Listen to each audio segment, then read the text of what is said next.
చాలామంది పిల్లలకి ఫోనిక్స్ నేర్చుకునేటప్పుడు షార్ట్ వవెల్స్ అంటే ఏంటి? లాంగ్ వవెల్స్ అంటే ఏంటి? కన్‌ఫ్యూజన్ చాలా ఉంటుంది.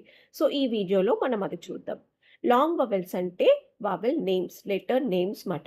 అంటే ఏకి ఏ, ఈకి ఈ, ఐకి ఐ, ఓకి ఓ, యూకి యు. ఇవి long vowel sounds. Short vowel sounds ఇప్పుడు చూద్దాం. మనం ఫోనిక్స్ సౌండ్స్‌లో నేర్చుకునే స్పెషల్ సౌండ్స్‌ని షార్ట్ వవెల్ సౌండ్స్ అంటాం. సో, ఏ ఆ ఆపిల్ తింటున్నట్టు ఆ ఆపిల్ ఆ యాంట్. నెక్స్ట్ ఈ ఎగ్‌ని బ్రేక్ చేస్తున్నట్టు యాక్టింగ్ చేస్తామట. యాక్షన్ చేస్తాం. అహ్ ఎగ్ అహ్ ఎలిఫెంట్. నెక్స్ట్ ఐ ఇరిటేట్ అవుతున్నట్టు. ఇ ఇంక్ పాట్. ఇ insect. Next O switch on off చేస్తున్నట్టు. Ah on ah off. Next U umbrella open చేస్తున్నట్టు. అ అంబ్రెల్లా అప్.